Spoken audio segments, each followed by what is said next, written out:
Bueno, entonces ahora, concentrándonos en el termómetro de gas, el termómetro de gas va a estar constituido por un bulbo, el cual va a estar en contacto con el fluido, del cual se desea saber la temperatura, y este bulbo va a estar conectado a un manómetro. En este caso, representamos un manómetro de mercurio, es un manómetro LU, con vasos comunicantes. En un primer momento, entonces, tendremos las columnas balanceadas y aquí estaría expuesto a la presión atmosférica, por lo tanto, en el, en el, uh, en el bulbo inicialmente empieza a trabajar a presión atmosférica. Tenemos aquí entonces el gas descensado, para nuestro caso va a ser aire a presión atmosférica, y luego aquí alrededor tenemos el fluido del cual deseamos determinar la temperatura, y acá en naranja estamos representando la columna de mercurio. Cuando esto se lo calienta, la presión dentro del bulbo aumentará y va a desplazar la columna de mercurio, por lo que ahora la columna de mercurio quedará por aquí abajo, y la otra va a levantar. Si asumimos que esto está comunicado por una manguera flexible, entonces si nosotros levantamos el lado derecho de la manguera, se va a aumentar el nivel hasta llegar al de la referencia, ¿sí? Y entonces volvemos a tener nuevamente el volumen, eh, el volumen inicial, ¿sí? Por eso lo llamamos que este es un termómetro de gas a volumen constante. En realidad, nosotros no vamos a utilizar mercurio. Nosotros vamos a utilizar un bulbo conectado a un manómetro. eh, dentro del fluido pondremos el sensor térmico de la adquisidora Explore para tener la temperatura de referencia. Tendremos un calentador eléctrico que va a estar va a ir variando, va a proporcionar calor y va a ir variando la temperatura del fluido, un agitador para que toda la mezcla esté homogénea, y algo con lo que tenemos que tener en cuenta cuando construimos un termómetro de gas es esto, acá, bueno, y un manómetro, ¿no?, para medir la presión, es esta zona, que tiene que ser mínima, o sea, las conexiones entre el bulbo y el manómetro tienen que ser lo más cortas posible, ya que esto, el volumen muerto, es algo que no va a desvirtuar la lectura, porque el bulbo, aquí en contacto con el fluido a medir, está a una temperatura, pero todo el resto de este volumen va a estar a otra y va a estar en contacto con el aire, no está en contacto con el fluido. Entonces el volumen muerto, es decir, el volumen de gas que no está en contacto con el fluido a medir, debe ser mínimo o nulo. Entonces nosotros vamos a empezar nuestra experiencia trabajando entre dos puntos fijos. Arrancaremos desde 0 grados centígrados, más aproximadamente 0 grados centígrados, con agua y hielo, aproximadamente, porque no tenemos, para que sea una buena mezcla a 0 grados centígrados, tendremos que tener hielo peleteado, hielo escamado, perdón, para, para que haya una gran superficie de contacto entre el hielo y el agua. Nosotros vamos a usar cubitos de hielo. Entonces arrancaremos de 0 grados centígrados y iremos incrementando la temperatura, calefaccionando el agua, hasta llegar aproximadamente en el orden de los 100 grados. Entonces, nuestra tabla de lectura va, tabla de lectura va a ser muy simple y se compondrá de presión en función de la temperatura. Pero tengamos en cuenta que cuando escribamos la presión, deberíamos poner la presión absoluta, ¿Mm?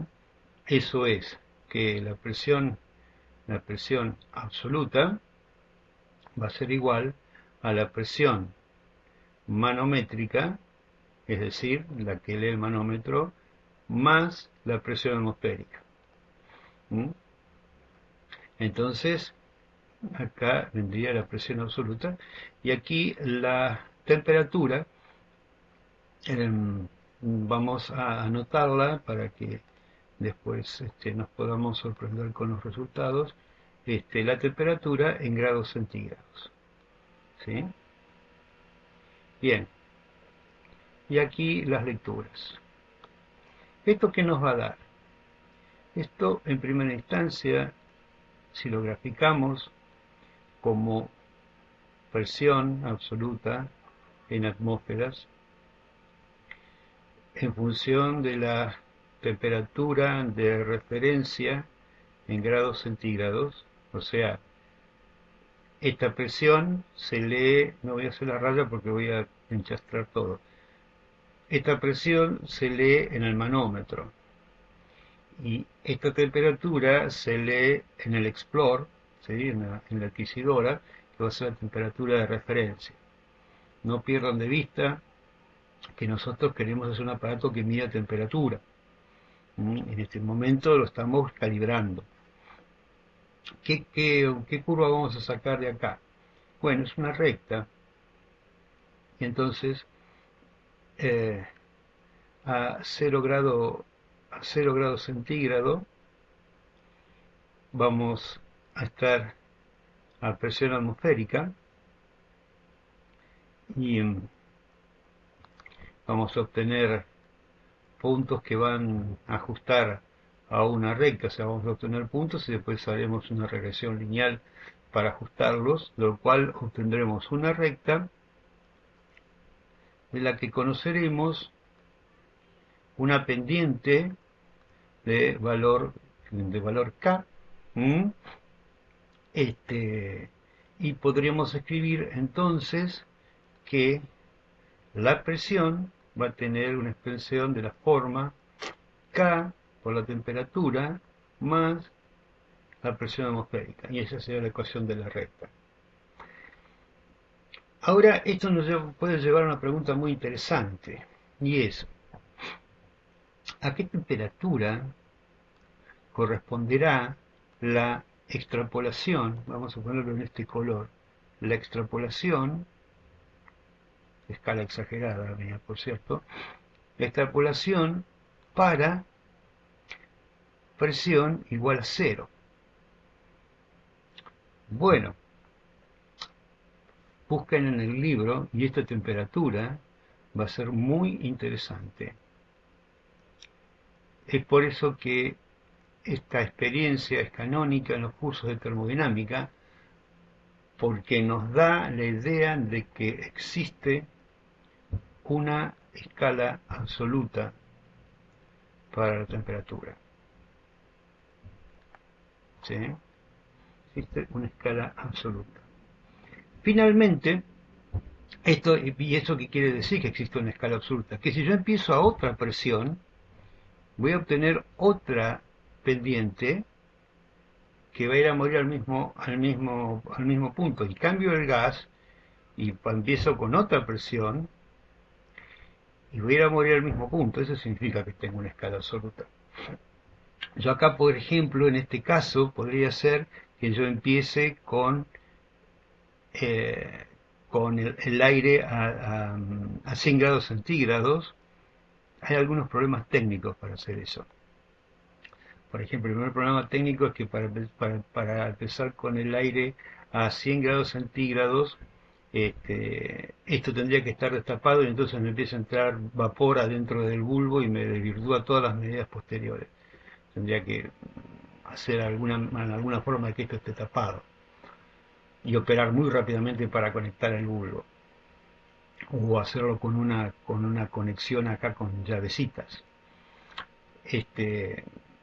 pero con pequeñas esclusas, quiero decir, ¿no?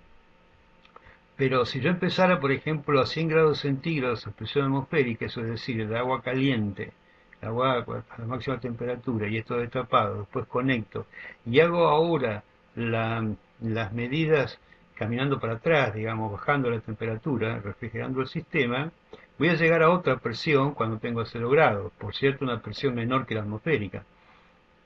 Eh, si hiciera todas las cosas bien y yo extrapolo, otra vez me daría que para la presión igual a 0, la temperatura sería el valor interesante que les digo que buscan en el libro.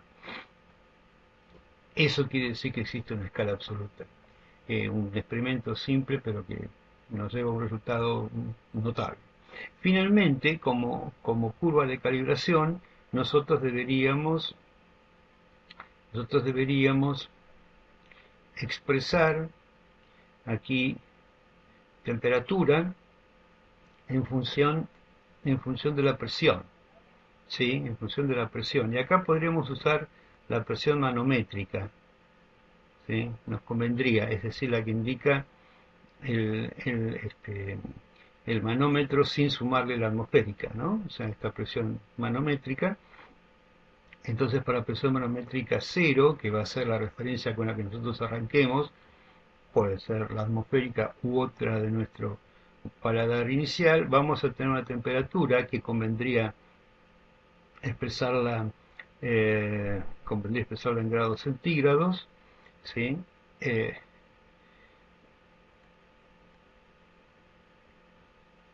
Convendría expresarla en Kelvin en realidad. Convendría expresarla en Kelvin en realidad. ¿Sí? Convendría expresarla en Kelvin. ¿Sí? Entonces estos son 273. Y aquí la, la relación que se va estableciendo y vamos a sacar entonces la pendiente, vamos a levantar esa curva y vamos a sacar una pendiente K' que va a ser la pendiente con la cual nosotros vamos a calibrar. Entonces para nosotros la temperatura va a ser K' por la presión manométrica más 273,16 y esta temperatura entonces esta temperatura va a estar dada en Kelvin. Y esa es la curva de calibración. ¿Sí? Eh, que desafortunado usó la constante K.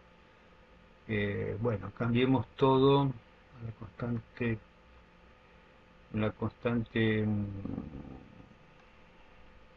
la constante Q. Y esto va a ser Q. Bueno, cambien todas las constantes por Q porque si no nos vamos a confundir las constantes con la unidad de temperatura. Muy desafortunada la elección. Bien, en definitiva, la experiencia va a ser armar este arreglo experimental, tomar la temperatura, tomar la presión, anotar la presión absoluta en una tabla. Lo que yo sugeriría es armar una tablita para que después no tengan que estar haciendo cuentas mientras miden. Entonces hagan una tabla que puede se va a hacer inmediato, que tienen la presión manométrica, van a tener la presión absoluta, ¿sí? Que va a ser esta celda más 273 y la temperatura en grados centígrados. ¿Sí? Y después también hago una columna que tenga la temperatura en Kelvin, que le va a servir después para este arreglo. Ya con esa tabla tendrían todo lo necesario para hacer estas dos curvas y sacar las conclusiones respecto de esta experiencia, hacia dónde tendrían que estar, qué cosas se van a evaluar y hacia dónde tendrían que estar orientadas las conclusiones. Bien, esto es muy importante y explicar lo que es una escala absoluta. Eh, esta relación, ustedes, o sea, todavía nosotros no entramos en el tema de gases ideales, pero inclusive esta pendiente nosotros la podríamos poner en función de constantes universales. ¿Se podrá poner esto en función de constantes universales? Eh, y entonces levantar esta pendiente en forma, en forma teórica, de forma teórica. Eh, bueno, pregunta pendiente. ¿Y qué otra? Bueno, esta relación, simplemente presentando estas dos gráficas, o sea, la tabla, estas dos gráficas y una observación sobre escala absoluta, eh, alguna mención, alguna mención sobre los puntos fijos o los puntos termométricos, también nos llaman cierta literatura, eh, también sería interesante y ya estarían con esas cosas, serían los ejes de evaluación para para para el informe. Además, otra pregunta que nos podemos hacer, que uno podría hacer, es qué ley está jugando aquí cuando decimos que que el gas y el fluido está a la misma temperatura. Esa es otra pregunta que se podría hacer. Bueno, ese sería el experimento de termómetro de gas. Muy simple, lleva tiempo porque hay que calentar agua.